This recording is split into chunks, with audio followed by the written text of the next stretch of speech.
제가 전에 부목사로 섬기던 교회에서 예배 시작 전에 교회 로비에서 안내를 하고 있었습니다.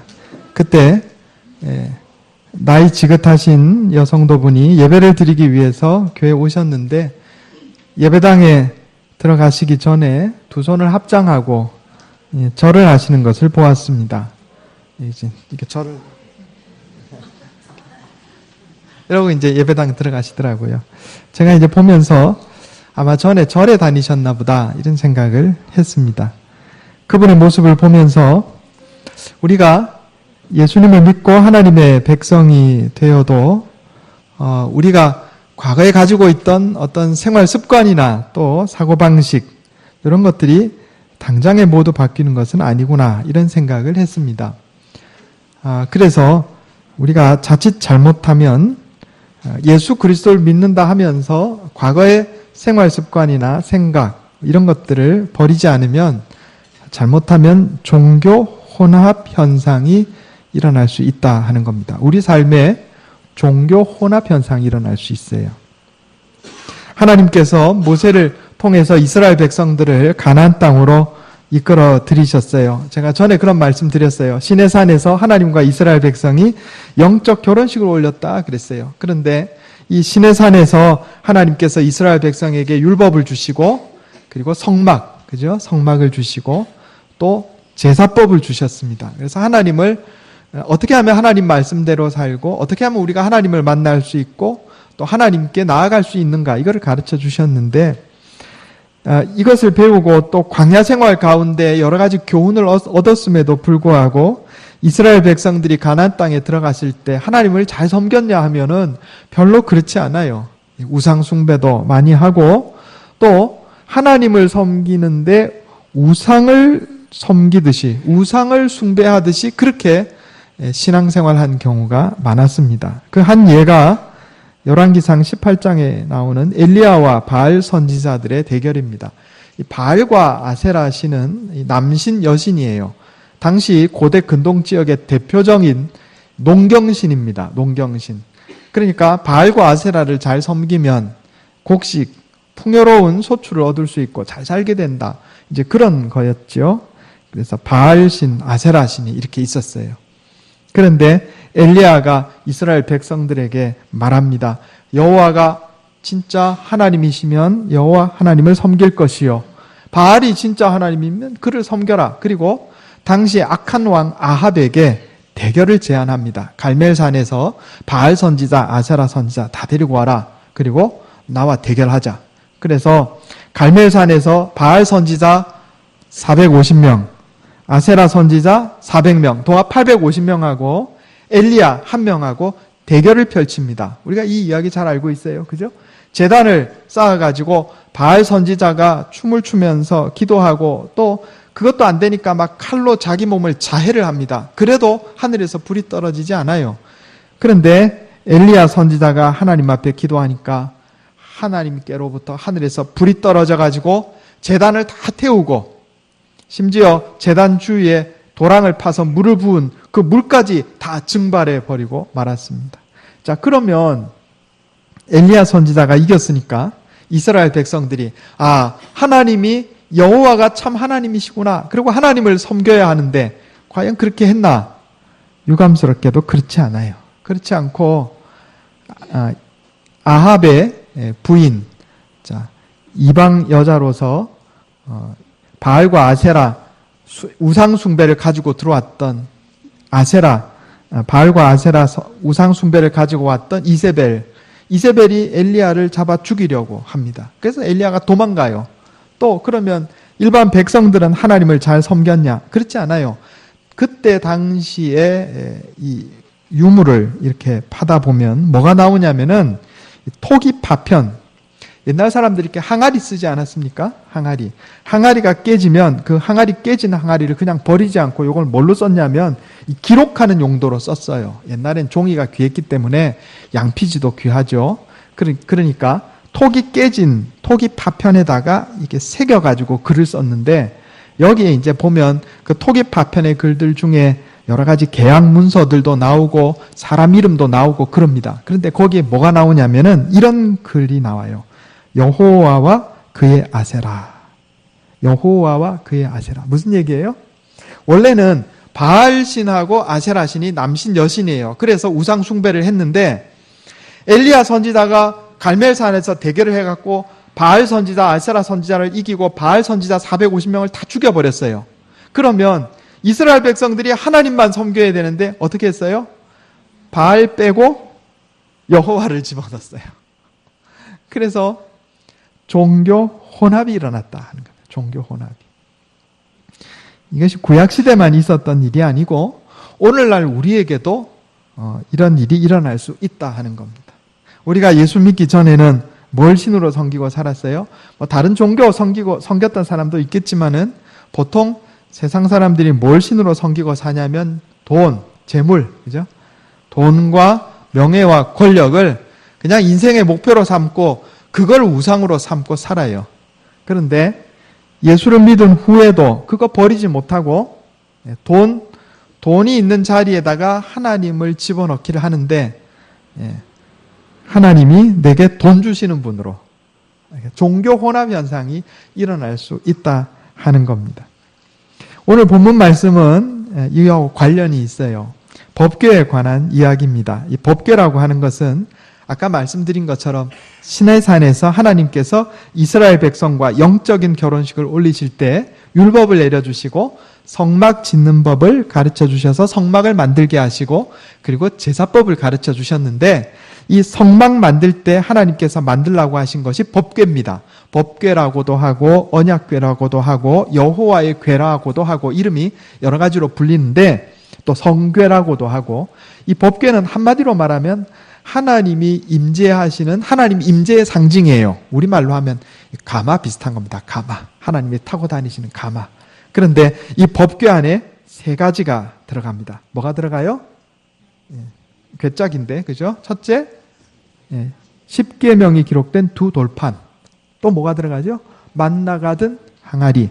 세 번째로 아론의 쌍난 지팡이. 이게 의미가 있어요. 10계명이 든 두 돌판은 뭘 의미합니까? 하나님의 말씀. 만나가든 항아리는 뭘 의미해요? 하나님의 보살피심. 아론의 쌍난 지팡이는 뭘 의미해요? 영적인 질서. 하나님께서 이거 귀하게 여기신다는 거예요. 하나님의 말씀, 또 하나님께서 우리와 동행하시며 우리의 필요를 채워주시는 하나님의 사랑, 그리고 지켜야 할 영적인 질서.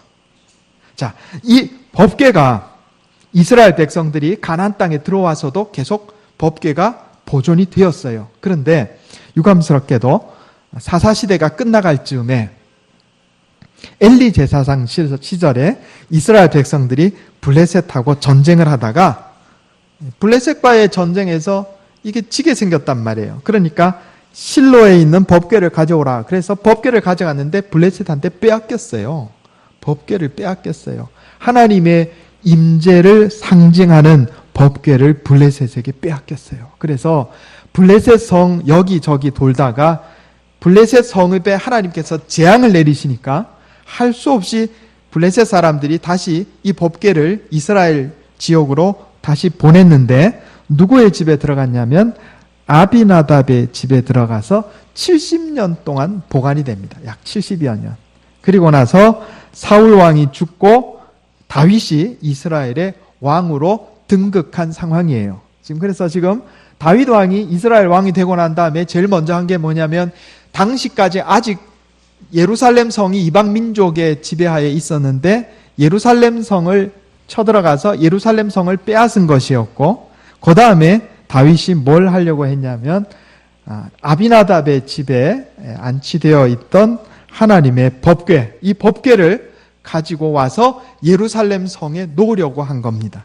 그 내용이 오늘 사무엘하 6장 1절에서 11절까지의 내용이에요. 그런데 문제는 뭐냐면 결론적으로 말하면 다윗이 법궤를 아비나답의 집에서 예루살렘 성으로 가지고 오려고 했던 이 시도는 결론적으로 말하면 실패했습니다. 실패했어요. 왜 실패했는가? 그걸 한번 살펴보려고 합니다. 왜 실패했을까? 또 그 이유를 살펴보고 우리 신앙의 교훈을 얻고자 합니다. 첫째로 내 뜻인가 하나님의 뜻인가 분별해야 합니다. 따라해 보겠습니다. 내 뜻인가 하나님의 뜻인가. 오늘 본문 말씀을 살펴보면 다윗이 법궤를 아비나답의 집에서 예루살렘 성으로, 당시에 성전이 아직 없었어요. 예루살렘 성으로 그냥 가지고 오는 겁니다.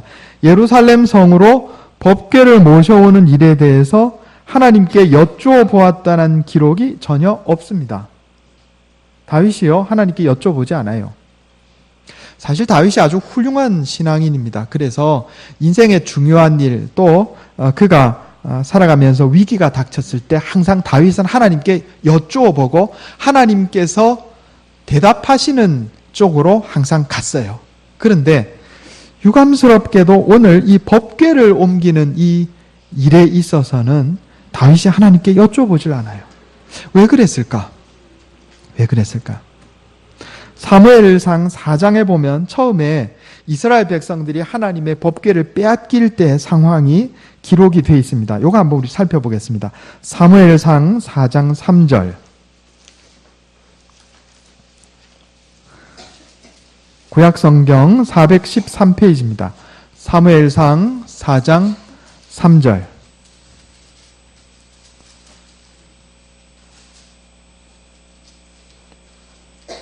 요거는 사사시대가 끝나갈 즈음에 엘리 제사장이 제사장으로 있을 때 아직 이스라엘에 왕이 없을 때입니다. 그때 이스라엘과 블레셋의 전쟁이 일어났어요. 제가 사무엘상 4장 1절부터 3절 한번 읽어보겠습니다. 이스라엘은 나가서 블레셋 사람들과 싸우려고 에베네셀 곁에 진치고 블레셋 사람들은 아벡에 진쳤더니 블레셋 사람들이 이스라엘에 대하여 전열을 벌이니라. 그 둘이 싸우다가 이스라엘이 블레셋 사람들 앞에서 패하여 그들에게 전쟁에서 죽임을 당한 군사가 4,000명가량이라. 벌써 4,000명이 죽었어요. 이스라엘 군사가. 3절에 백성이 진영으로 돌아오매 이스라엘 장로들이 이르되 여호와께서 어찌하여 우리에게 오늘 블레셋 사람들 앞에 패하게 하셨는고 여호와의 언약궤를 실로에서 우리에게로 가져다가 우리 중에 있게 하여 그것으로 우리를 우리 원수들의 손에서 구원하게 하자 하니 이에 백성이 실로에 사람을 보내어 그룹 사이에 계신 만군의 여호와의 언약궤를 거기서 가져왔고 엘리의 두 아들 홈니와 비느하스는 하나님의 언약궤와 함께 거기에 있었더라. 아멘. 자, 여기 이 상황을 잘 보세요. 왕이 없던 상황이에요. 그런데 이스라엘과 블레셋의 전쟁이 붙었어요. 이스라엘 장로들이 전쟁을 하는데 전쟁할 때 하나님 앞에 여쭤보지도 않았어요. 이 전쟁을 해도 될까요 말까요? 여쭤보지도 않고 일단 전쟁을 벌였어요. 그리고 전쟁하는 중에 하나님 우리를 도와주시옵소서 기도한 적도 없어요. 그런데 지금 패하고 있는 상황인데 이스라엘의 장로들이 뭐라 그럽니까?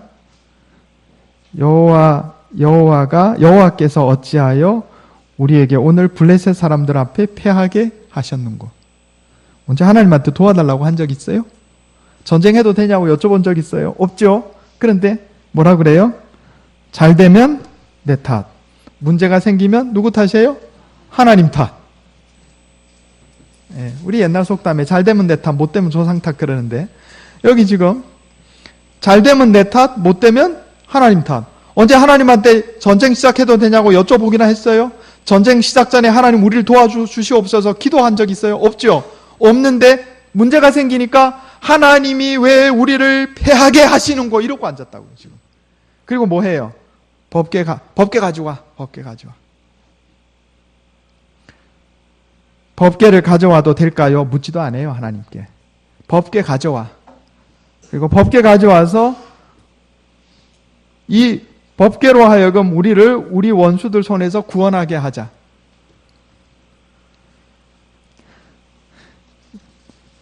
이 진짜 신자가 있고 가짜 신자가 있습니다. 진짜 신자는 하나님의 뜻을 이루기 위해서 나를 사용하는 사람이 진짜 신자입니다. 가짜 신자는 내 뜻을 이루기 위해서 하나님을 이용하는 사람입니다. 비슷한 것 같은데 크게 달라요.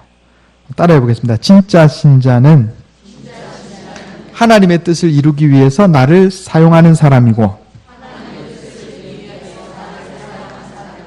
가짜 신자는 내 뜻을 이루기 위해서 하나님을 이용하는 사람입니다. 진짜와 가짜의 차이예요. 그런데 오늘 본문 말씀에 보면 다윗에게 가짜의 모습이 많이 보여요. 왜 가짜의 모습이 보이느냐?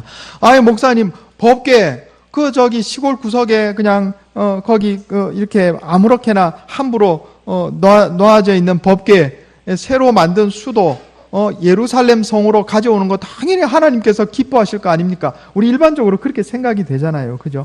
이게 다 하나님을 위하는 겁니다. 다 하나님을 위하는 겁니다. 그렇게 생각할 수 있어요. 또 다윗이 처음부터 정치적인 목적만 가지고 그러지는 않았을 거예요. 그죠? 다윗이 이스라엘을 통일해서 왕이 되고, 그죠? 그 다음에 예루살렘 성도 점령해서 수도로 삼고, 이제 남은 것은 종교적 일치입니다. 종교적으로 법궤를 예루살렘 성에 가지고 오면 다윗의 왕권이 강화되는 거예요. 다스리기 수월해지는 거예요. 온 백성의 이목이 예루살렘에 쏠릴 테니까. 그런데 다윗이 여기에 하나님의 뜻은 여쭤보지 않습니다. 그 얘기는 뭐냐면 내 뜻을 이루기 위해서 지금 하나님을 이용하고 있는 거예요. 법궤를 이용하고 있는 거예요. 과거 이스라엘 백성들이 블레셋에게 법궤 빼앗기던 상황하고 별로 다르지 않아요. 그리고 열심을 냅니다. 여기 3만 명이나 데리고 갑니다. 3만 명을 데리고 가는 이유는 이 지역이 원래 법궤 있던 지역이 블레셋하고 접경 지역이기 때문에 전쟁이 일어날 가능성이 있어요. 그래서 3만 명의 군사를 데리고 간 거예요.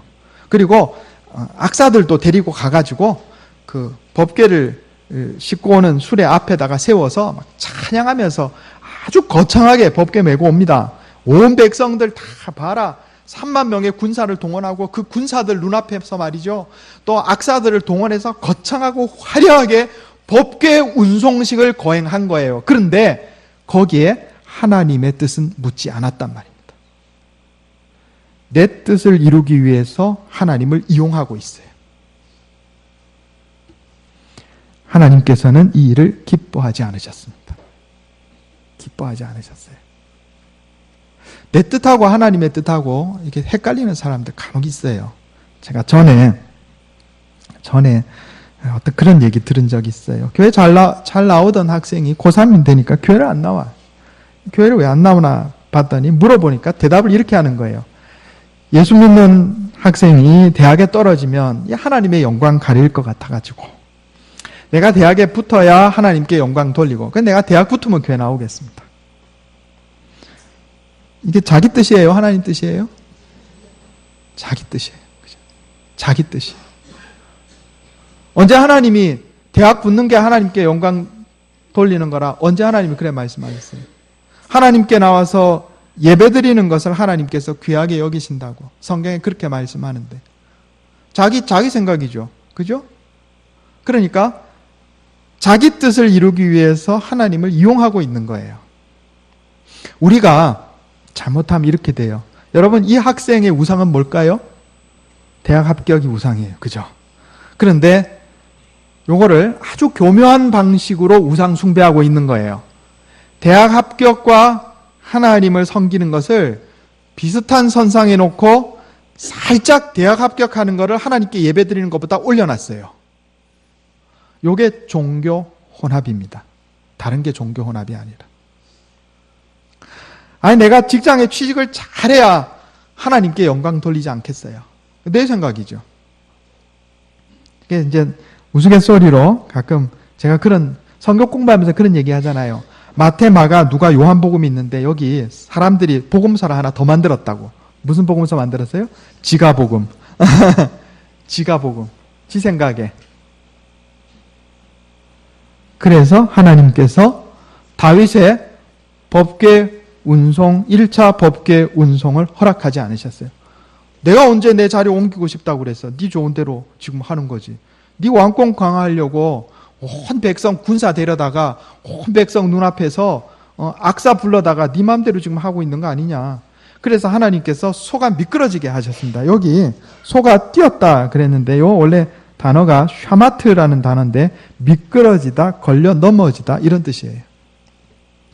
두 번째, 다윗의 잘못이 뭔가?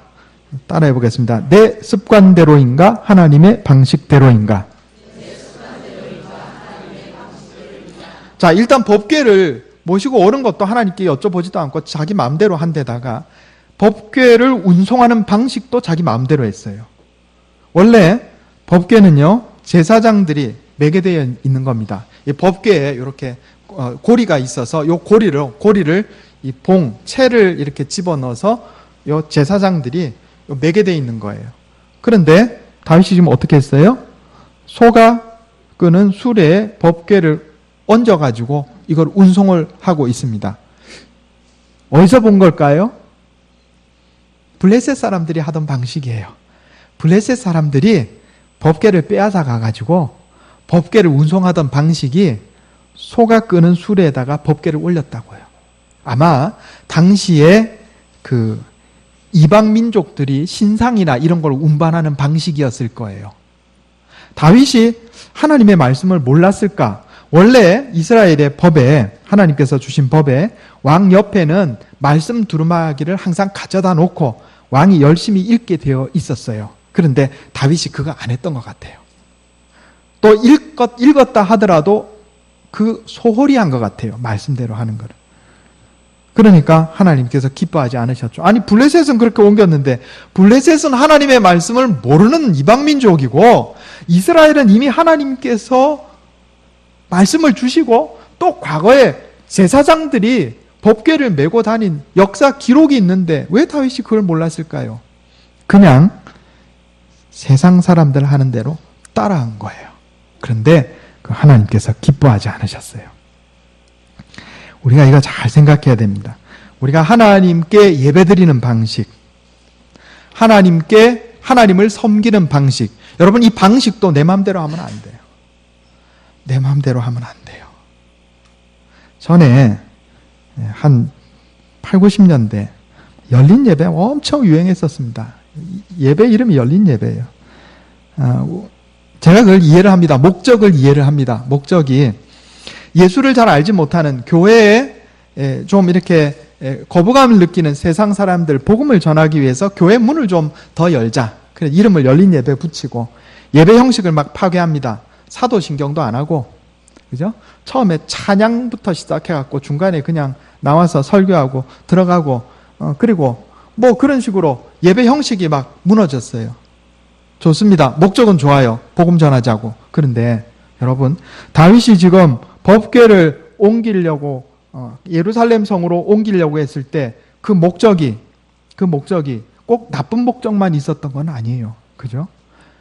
꼭 정치적인 입지를 강화하려고만 한 건 아니었을 거예요. 쉽게 얘기해서 하나님, 내가 이 법궤 예루살렘으로 옮기면 나도 좋고 하나님도 좋고, 하나님 임재를 상징하는 법궤가 저 시골 총구석의 산 위에 있는데 그거 예루살렘 성에 탁 모셔놓으면 온 이스라엘 백성이 하나님을 우러러보면서 주님을 섬기지 않겠습니까? 이렇게 변명할 수 있었을 거예요. 나 좋고 하나님도 좋고, 다 좋은데 뭐 이렇게 생각했을 거예요. 그죠? 그리고 방식도 당시에 이방 민족들이 늘 하던 방식대로 한번 거창하게 말이에요. 소가 끄는 수레에 해가지고 앞에 악사들 동원하고 온 백성들이 보는 앞에서 거창하게 하나님도 좋고 나도 좋고. 그런데 하나님은 노 하신 겁니다. 왜 네 마음대로 하냐? 네 방식대로. 우리가 하나님께 예배드리는 방식도 성경적으로, 우리가 하나님께 예배드리는 태도도 성경적으로 해야 되는 겁니다. 내 방식대로 하면 안 돼요. 제가 오죽하면 의자 다 치우고 옛날처럼 바닥으로 만들고 방석 갖다 놓고 싶다고 그렇게 말씀드리는 이유가 있어요. 하나님께 경배드릴 때 말이에요. 앉아가지고 이러고 있고 다리 꼬고 있고 안 되는 겁니다. 하나님께서 기뻐하시는 방식대로. 하나님이요, 그래서 이 법궤를 메고 가던 소가 미끄러지게 만드셨고, 우사가, 그 법궤를 옮기던 우사가 법궤를 손으로 잡았네. 여러분, 이건 잡으면 안 되는 거예요. 제사장도 법궤를 손으로 잡으면 안 되는 거예요. 그래서 우사가 죽었어요.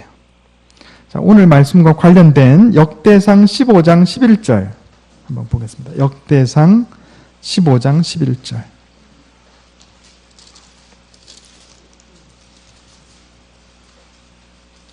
(632페이지입니다)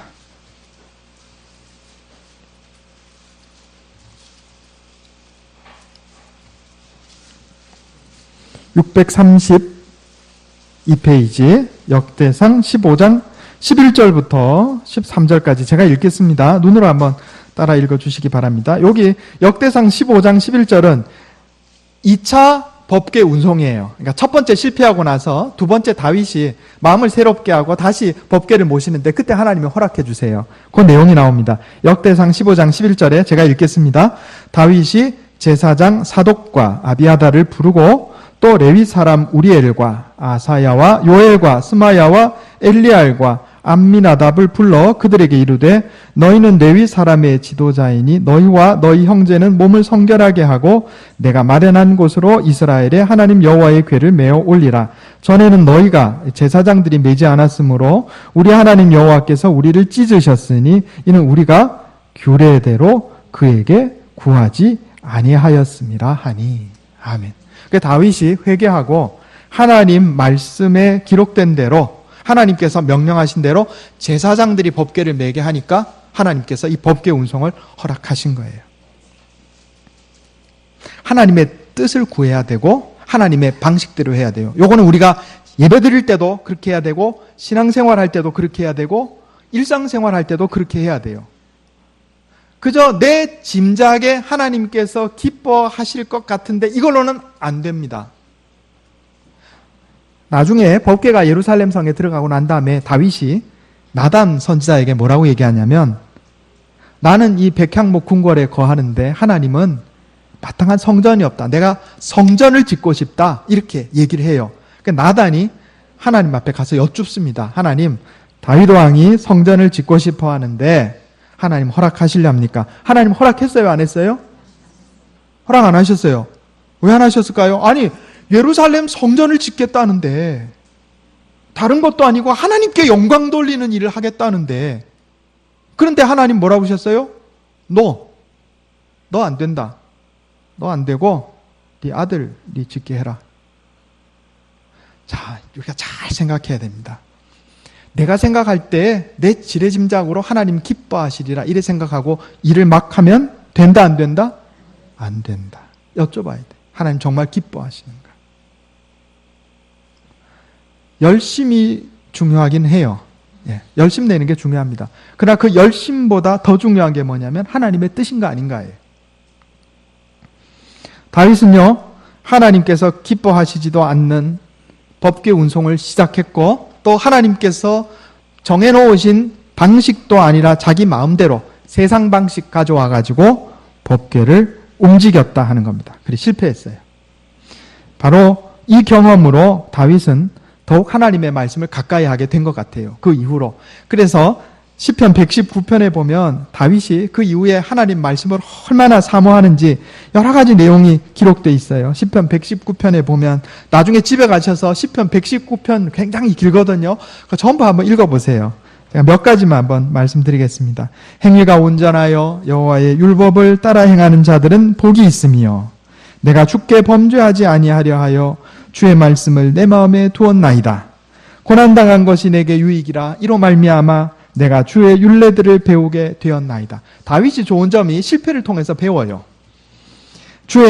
내가 주의 법을 어찌 그리 사랑하는지요. 내가 그것을 종일 작은 소리로 읊조리나이다. 주의 말씀의 맛이 내게 어찌 그리 단지요. 내 입에 꿀보다 더 다니다. 다윗이요, 그 이후로 하나님 말씀이 왜 중요한지 깨닫는 거예요. 이거 하나님께서 기뻐하시는 일인가 그렇지 않은가 판단하기 위해서는 우리가 하나님 말씀을 잘 알아야 돼요. 어떻게 예배드리고 어떻게 신앙생활하고 어떻게 살아가는 것이 하나님께서 기뻐하시는 방식인가 이거를 알려면 하나님 말씀을 잘 알아야 돼요. 그러니까 여러분 수요 예배 나오셔야 돼요. 수요 예배 나오셔야 돼요. 수요예배, 목사님, 내가 직장 때문에 수요예배 어렵습니다. 그래서 이번에 우리 홈페이지 개편했어요. 그래서 네이버, 다음, 군함교회 치면 홈페이지 탁 주소 뜹니다. 그럼 가셔서 딱 클릭하시면 홈페이지 멋지게 새로 돼 있는데 거기에 신앙 자료 코너를 제가 만들어 놨어요. 그래서 수요일 날 공부한 거 한글 파일로 올리고 mp3 파일 올릴 겁니다. 그러니까 여러분 그거 핸드폰으로 이렇게 들어가셔가지고 군함교회 들어가셔가지고 그거 이렇게 딱 누르시면 핸드폰으로 들을 수 있어요. 그렇게 만들어 놓을 테니까 여러분 제발 공부 좀 하시기 바랍니다. 제가 저조차고 하는 게 아니에요. 여러분 잘 되라고 드리는 말씀. 말씀을 알아야 하나님 뜻이 뭔지, 하나님께서 기뻐하시는 방식이 뭔지 알죠. 다윗이 그거를 제대로 못했을 때 그가 시도했던 일이 실패했어요. 세 번째, 다윗이 뭐가 부족했는가? 하나님에 대한 존중과 경외. 한번 따라해 보겠습니다. 하나님에 대한 존중과 경외. 자, 이 법궤를 움직이는, 운송하는 이 중요한 역할을 맡은 사람이 누구였냐면 아비나답 가정입니다. 이 원래 아비나답의 가정에 법궤가 70년 있었는데 지금 여기 우사와 아효가 이 법궤를 움직이게 지금 임무를 맡았어요. 그런데 성경에 보면 아들이라고 돼 있는데 여기 이 성경 전체적인 맥락을 보면 원래 아비나답의 아들 이름이 따로 나와요. 여기 우사와 아효는 아마 손자였을 가능성이 많아요. 히브리어에 아들, 손자가 이렇게 혼용해서 쓰입니다. 누구의 아들 그러면 아들일 수도 있고 손자일 수도 있고 그래요. 아마 이 우사와 아효가 손자였던 것 같아요. 그런데 이 우사와 아효가 법궤를 운송하는데 소가 미끄러져서 법궤가 흔들려서 떨어질 것 같으니까 우사가 법궤를 잡았다고요. 원래 법궤는 제사장도 손으로 만지면 안 되는 거예요. 그러니까 고리 해가지고 봉으로 연결해서 직접 손 안 대고 메고 다녔죠. 우사가 왜 그랬을까요? 아비나답의 집에 70년이 있었는데 제대로 못 배운 거예요. 제대로 못 배웠어요. 요 뒤에 보면 이 우사가 죽은 것 때문에 다윗이 처음에는 분을 냈다 이렇게 기록되어 있어요. 분을 냈다. 성경 한번 볼까요? 사무엘하 6장 8절 9절 제가 읽을게요. 한번 들어보세요. 여호와께서 우사를 치심으로 다윗이 분하여, 세 번역에는 다윗이 화를 냈다 이렇게 되어 있어요. 다윗이 분하여 그것을 베레스 우사라 부르니 그 이름이 오늘까지 이르니라. 다윗이 그날에 여호와를 두려워하여 이르되 여호와의 궤가 내게 어찌 내게로 오리요 하고 그 궤를 오벳에돔의 집으로 옮겼어요. 자, 처음에는 다윗이 화를 냈어요. 왜 화를 냈겠어요? 아니 하나님, 법궤 옮기는 거 지금 나만 쫓아고 하는 거예요? 아니잖아요. 법궤가 예루살렘 성에 오면 하나님도 좋고 나도 좋고 임도 보고 뽕도 따고 이거 다 좋은 건데 왜 이렇게 하시는 거예요 하나님? 하나님께 화를 낸 거예요. 그런데 조금 있다가 다윗이 깨닫습니다. 이거 내가 하나님의 뜻을 이루기 위해서 나를 사용한 게 아니고 내 뜻을 이루려고 하나님을 이용했구나. 내가 내 뜻을 이루기 위해서 하나님께 여쭤보지도 않고 하나님의 방식도 아니고 내 방식대로 일을 벌였구나. 그래서 하나님이 진노하셨구나. 이걸 깨달으니까 두려워졌어요. 그래서 법궤를 예루살렘으로 메고 가지 못하고 오벳에돔의 집에 갖다 놓은 거예요. 그런데 성경에 뭐라고 되어 있냐면 하나님께서 오벳에돔과 그의 집에 복을 내리셨다 이렇게 되어 있어요. 자, 아비나답의 집에 법궤가 70년 있었어요. 70여 년, 정확하게는 잘 몰라요. 70년 이상 있었어요. 3대에 걸쳐서 법궤를 모시고 있었어요. 그런데 아비나답의 집에 하나님께서 복을 내리셨어요? 안 내리셨어요? 안 내리셨어요. 오히려 그 자손 중에 한 명인 우사가 죽습니다. 이건 재앙입니다. 그런데 오벳에돔의 집은 하나님의 법궤를 석 달 모셨어요. 그런데 하나님께서 그 가정에 복을 주셨어요. 예수 오래 믿었다고 장땡이 아니에요. 우리 집안이 3대째 기독교 집안인데 이게 장땡이 아니라고요. 아비나답의 집에 하나님의 법궤를 70년 모시고 있었는데 아비나답은요, 이 법궤를 우습게 알았어요. 얼마나 우습게 알았냐면 자식한테, 손자한테 가르치지도 않아가지고 법궤를 손으로 잡았어요. 평소의 행동이 급할 때 나오는 법입니다. 평소에 기도하는 사람이 위기 때 기도하는 거고요. 평소에 기도 안 하던 사람은 위기 때 기도 안 합니다. 평소의 행동이 급할 때 나온다고요. 우사가 배운 대로 한 거예요. 집안에서. 이 아비나답의 집에 하나님의 법궤를 얼마나 우습게 여겼는지. 그러니까 어떻게 됐어요? 복은커녕 재앙이 닥쳤어요. 우리가 하나님을 믿은 지 몇 년 됐다, 이게 중요한 게 아니에요. 우리 집안이 몇 대 하나님을 믿었다, 이게 중요한 게 아니라니까요. 3대를 믿어도 하나님을 우습게 여기고 교회를 우습게 여기고 영적 질서를 우습게 여기면 아비나답의 집 꼴이 나는 거예요. 석 달을 믿어도 하나님을 두려워하면 오벳 에돔처럼 복을 받는 거예요. 우리가 이걸 알아야 돼요. 오벳 에돔의 집은 법궤를 석 달 모시고 복을 받았어요. 아비나답의 집은 70년을 법궤를 모시고도 재앙을 당했어요. 하나님을 공경하는 것이 중요해요. 갈라디아서 6장 7절에 하나님은 업신여김을 받지 않으신다 그랬어요. 사람이 무엇으로 심든지 그대로 거둔다 그랬어요. 뭐가 하나님을 업신여기는 거예요? 하나님을 업신여기는, 하나님을 업신여기는 사람은 교회를 업신여기고요. 교회를 업신여기는 사람은 영적 질서를 업신여기고요. 하나님을 업신여기는 사람은 예배를 업신여기고요. 하나님을 업신여기는 사람은 말씀 지키는 걸 업신여기는 거예요. 3대를 신앙생활해도 그 가정은 재앙이 임할 따름이에요. 석 달을 예수를 믿어도 하나님을 두려워하고 하나님 말씀대로 내가 살리라. 주님, 우리 가정에 은혜를 베풀어 주시옵소서 하는 집은 복을 받는 거예요. 다윗은 오늘 본문의 사건이 일어난 장소에 베레스 우사라고 하는 지명을 붙입니다. 성경에 어떤 장소에 이름이 붙는 것은 흔한 일이 아니에요. 굉장히 이건 중요한 사건일 때, 중요한 일일 때 그 장소에다가 지명을 붙이거든요.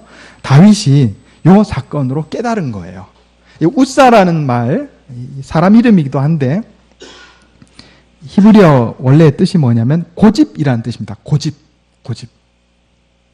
그리고 베레스 우사라는 말은 우사를 치셨다, 이것도 되지만 반대로 말하면, 요거를 조금 이름의 뜻대로 얘기하면 고집을 치셨다, 이런 말도 되는 거예요. 다윗이 이 장소, 이 지역에다가 베레스 우사라고 하는 이름을 붙이고서 뭘 생각했냐면, 자, 하나님의 뜻을 묻지 않고 내 생각대로 했던 고집, 하나님의 말씀의 방식대로 하지 않고 그저 세상에서 가져온 내 방식대로 했던 고집, 하나님을 우습게 여기고 하나님을 두려워하지 않던 내 고집, 이 고집을 하나님이 치셨다, 이런 이름을 붙인 거예요. 그리고 다윗은 이것을 아주 중요한 교훈으로 삼습니다.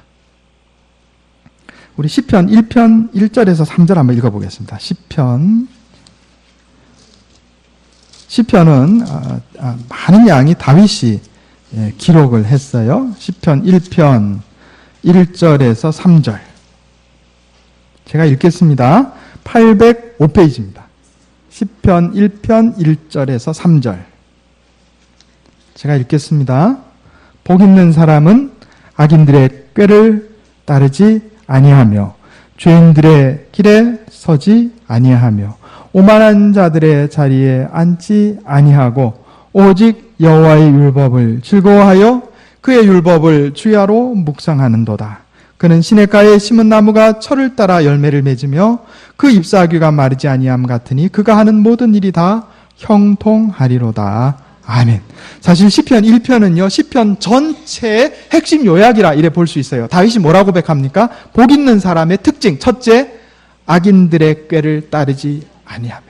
다윗이요, 요 베레스 우사에서 하나님의 뜻을 따르지 않고 자기 뜻을 따랐거든요. 요게 악한 거예요. 요게 악한 꾀예요. 이 악한 꾀를, 하나님의 뜻을 여쭙지 않고 그저 내 지레짐작에 내 좋은 대로 판단해서 결정하는 것은 악하다는 거예요. 이건 복 없는 사람, 저주 아래 있는 사람. 둘째로 죄인들의 길에 서지 아니하며. 죄인들의 길이 뭐예요? 길은 삶의 방식을 얘기하는 겁니다.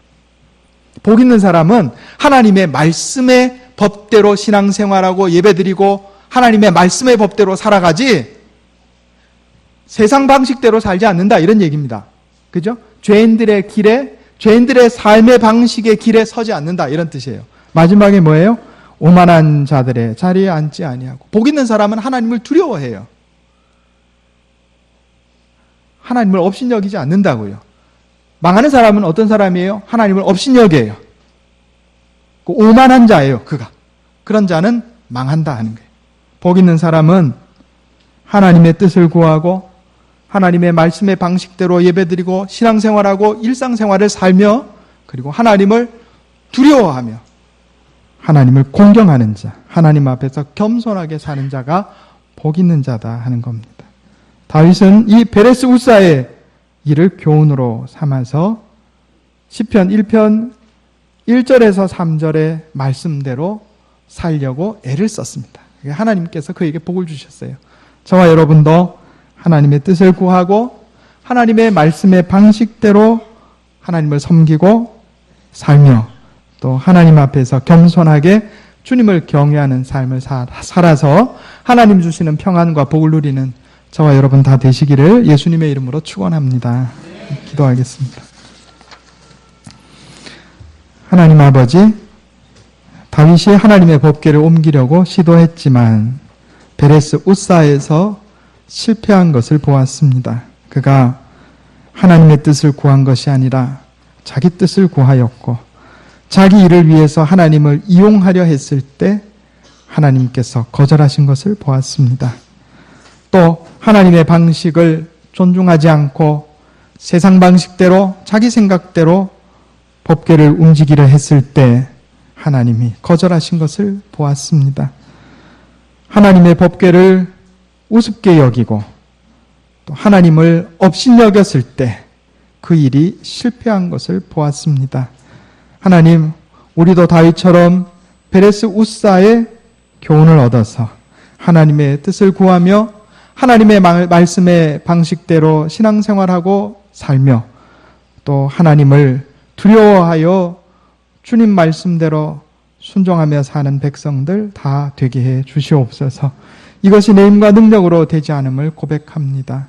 하나님, 말씀으로 나를 깨우쳐 주시고 성령으로 인도하여 주셔서 오베데돔의 집에 내렸던 축복을 우리에게 내려주시고 다윗의 깨달음도 우리에게 주셔서 주님의 백성답게 복된 인생 살게 해 주시옵소서.